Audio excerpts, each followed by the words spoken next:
So normally when you use GDB, it's because you've got a bug in your program and you want to find out where that bug is. So what I'm going to do is I'm going to add a bug to my program, and what I'm going to do is I'm just going to comment out this call to malloc. So this should mean that entries points to some random location in memory, whatever that happened to be before, and when we start trying to write to entries down here, this should actually crash the program. Now, it's not 100% guaranteed that it will crash because that could just through sheer luck happen to point to a valid memory location, but hopefully this will actually crash. So I'm just going to recompile that and then run it. Okay, so we've got a segmentation fault. I'm sure you've probably seen this happen before, more than once. So with GDB, we can actually track down where is this segmentation fault, why is this happening. So I'm going to run GDB from Emacs again.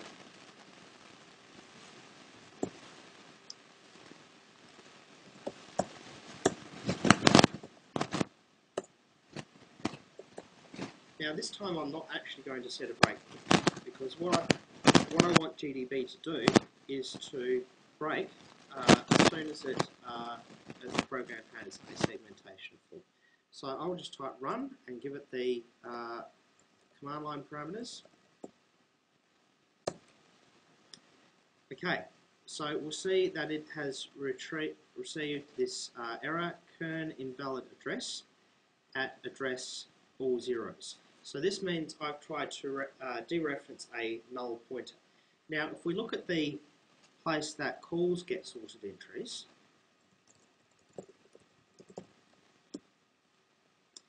we will see that this is passing a reference to a local variable which has not been initialized. Now in this particular case that has the value 0, right? It's null. That's not necessarily going to be the case in all situations, but it's just through sheer luck that happens to have been null in this case, and we've got the segmentation. So this is showing us that it's happening on compare.c line 39. Okay, and you'll see again that that's got a little arrow next to it showing where we are. I think I'm going to double highlight the whole line. So the mistake in our program is here, but where we're getting the error is actually here. So this is reporting the error the first time we try and write to that bad memory. So what I can also do in GDB is I can type backtrace. So if I want to see what functions have been called to get here, I type backtrace and enter, and that will show me what functions have been called. So the first one was main, and then main called compare called compare ders, and compare called get sorted entries. BT, by the way, is a abbreviation for backtrace. So you can type BT to go to. Now, I can look around my code here, but maybe the problem is further up. So supposing I want to go to the function that called the current one. So we're currently at frame number 0, which is at the top of the stack. If I type frame 1, that will take me to the function call that was directly above that. And it will show me where in that function call it was. So it was get sorted entries. If I type frame 2, or similarly I can just type F2 as an abbreviation, that will go to frame 2. So that will go to the function call above that. So I can actually jump through my stack and see where it was at each point. The highest level was main, and main was inside the call compare. In frame 2, that was inside the call to compare ders. And within compare ders, that was calling the get sorted entries function, and then get sorted entry was at this particular line. And I could also print out start just to see what that is, and I would see that is 0. Okay? So what the program is doing in this particular case is it's attempting to dereference an old pointer. The way that I would debug that is I would look at what is the variable that it's trying to dereference, and then I would trace back and see where that variable is initialized. And in this case, I haven't initialized it because I've commented out that So to fix that, I would uncomment that line of code, save the file, recompile it, and then if I wanted to run it through GDB again, I would need to quit GDB and then load it again.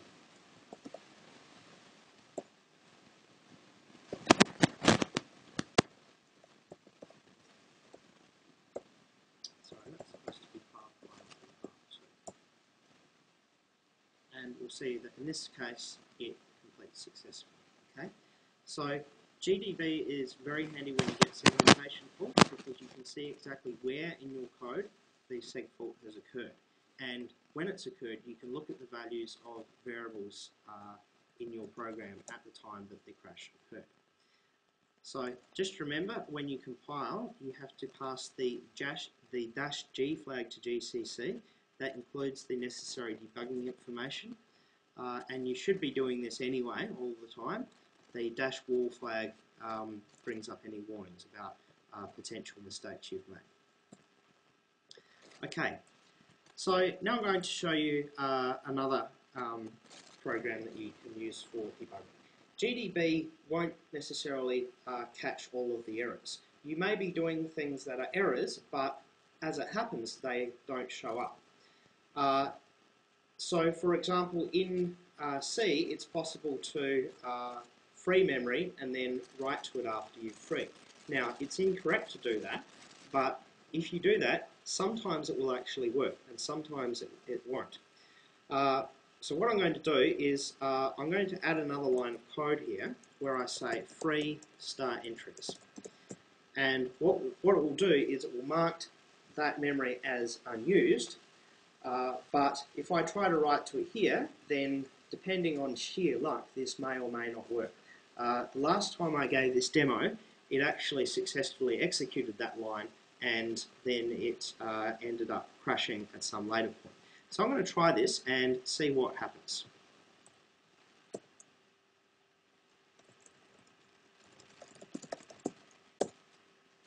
Okay, so in this case I'm still getting a crash, but this is a crash that is occurring later, and I'll show you how I know that. So what I'm going to do is I'm going to run through GDB again. So Control X2 to split this in two. File compare,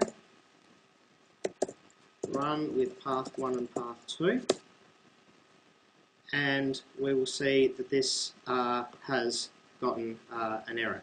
Now, the way that this particular error is occurring is that the malloc routines in macOS 10 will actually check the consistencies of their data structures, and sometimes if you've overwritten it, then it will pick that up as an error, and in this case it's actually executed. So what this is, and I think this works a bit differently under Linux, but what this has told us to do is set a breakpoint in malloc error break to debug. So we already know how to do that, right? We say B for break and then malloc error break. Okay, so we set a breakpoint inside the C library, and the program will get to that point if we do an invalid memory access. So we'll run this again.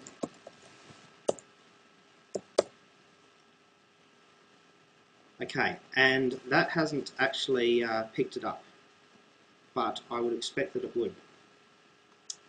Let me just try this outside of Emacs.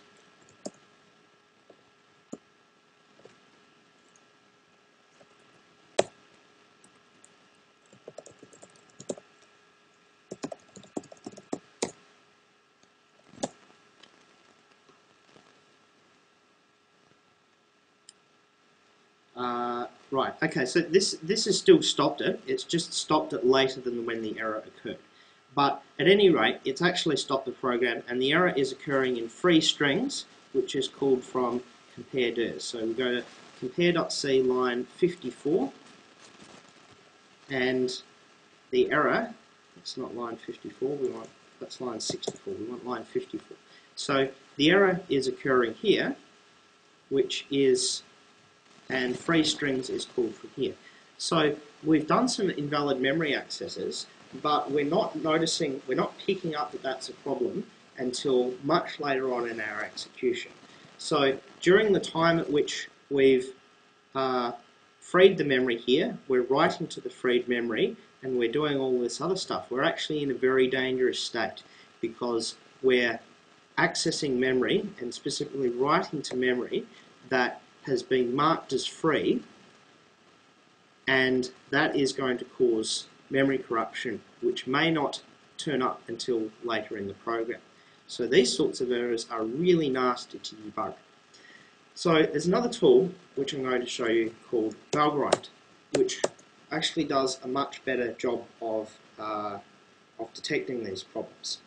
Now, there is a version of Debugging for OS X, but it's not very mature. So what I'm going to do is I'm going to log into a Linux machine and run it on that, because it works a lot better on Linux. So I'm just going to do that now. And this is actually a Linux virtual machine that I'm running under VMware on my laptop. So I'm going to change into the directory where my files are. Okay, so I need to recompile the program under Linux, of course.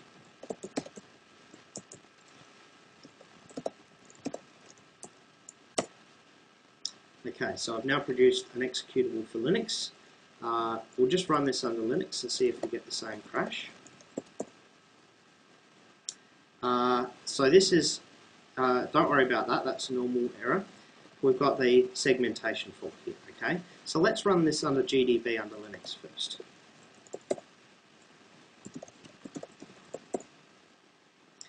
Okay, it's received a segmentation fault, and this has occurred in the strconf function. We'll do a backtrace on that, and in this particular case it's occurred in the qsort function, which we've called from compare strings. Now, the reason why this has occurred in a different location is, well, part of it is luck, and part of it is the fact that the way in which the memory allocators work under Linux and OS X is different. But either way, when you're doing something dangerous like writing to memory that you've freed, it's pretty much game over already, because the program could potentially run into an error at any point.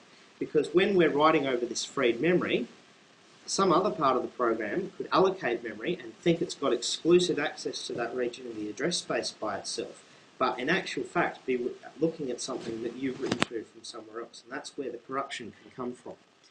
Okay, so we want to trace down where is this problem happening, and for that we can use Valgrind. Valgrind is your best friend when you're doing C programming. It makes your life much, much easier. What Valgrind does is it runs your program through an emulated x86 CPU, and it tracks every single read and